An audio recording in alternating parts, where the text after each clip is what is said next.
Hi everyone, welcome back to my channel. ఈరోజైతే నేను పల్లెటూరి స్టైల్లో బీరకాయ ఎండునెత్తల కర్రీ చేస్తున్నాను అనమాట. కర్రీ ఎలా చేయాలో చూద్దామా. ముందుగా బీరకాయలను శుభ్రంగా కడిగి తొక్క తీసి చిన్న చిన్న ముక్కలుగా కట్ చేసుకోవాలి.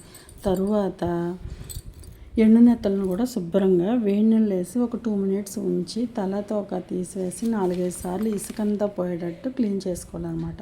అలా క్లీన్ చేసుకున్న తర్వాత ఒక స్టవ్ వెలిగించి కడాయి పెట్టి అందులో ఆయిల్ వేసి కొంచెం కరివేపాకు వేయాలండి. కరివేపాకు వేయడం వల్ల నీసు వాసన అనేది రాదనమాట.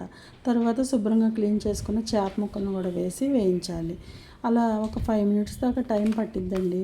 అలా 5 మినిట్స్ వేయించిన తర్వాత వాటిపైన కొంచెం ఉప్పు, పసుపు వేయాలన్నమాట. అలా వేయడం వల్ల ఏంటంటే మనకి నీసు వాసన అనేది రాదనమాట. ఇక్కడైతే ఎగ్స్ బాయిల్ చేస్తున్నానండి. మా చిన్నోడు ఈ డ్రై ఫిష్కి సంబంధించిన ఏవి తినడనమాట.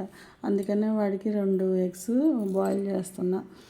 అయితే ఇంకా అవి బాగా వేగిని చూసారా, ఉప్పు పసుపు కూడా వేసాను.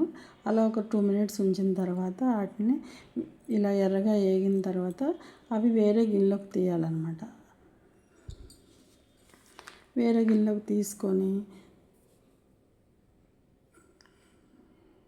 మళ్ళీ అదే కడాయిలో ఆయిల్ ఉంది కదండి, ఆ ఆయిలే సరిపోతుందన్నమాట కర్రీకి కూడా.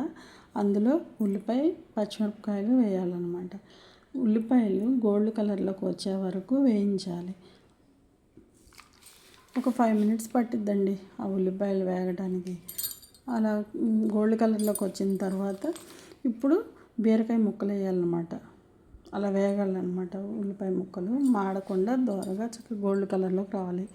తర్వాత బీరకాయ ముక్కలు కూడా వేస్తే ఆ బీరకాయ ముక్కలు వేసిన 5 మినిట్స్కి అందులోంచి వాటర్ వస్తుంది కదండి, ఆ వాటర్తోనే ఒక దగ్గరికి రానివ్వాలన్నమాట. కర్రీ దగ్గరికి రానిచ్చిన తర్వాత కొంచెం కారం వేసి ఒక 5 మినిట్స్ ఆగిన తర్వాత నెత్తళ్ళు కూడా వేస్తే 5 మినిట్స్ మూత పెట్టేసి అలాగే సిమ్లో పెట్టి మగ్గనివ్వాలన్నమాట. అలా మగ్గనిచ్చిన తర్వాత మూత తీస్తే ఎండునెత్తల కర్రీ రెడీ అయిపోతుంది.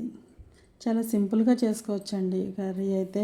అంటే మసాలాలు ఇంకేమీ లేకుండా అన్నమాట. మసాలాలు వేస్తే ఏమో మా ఇంట్లో అయితే తినరు అనమాట. ఇందులోనే కొంతమంది అల్లం వెల్లుల్లి పేస్ట్ వేస్తారులే కానండి, నేను ఇంకా చిన్న ఉల్లిపాయ కూడా వేయను అనమాట. చిన్న ఉల్లిపాయ అదే వెల్లుల్లిపాయ అంటారు కదా, అది కూడా వేయను. ఇలాగే వండుతాను.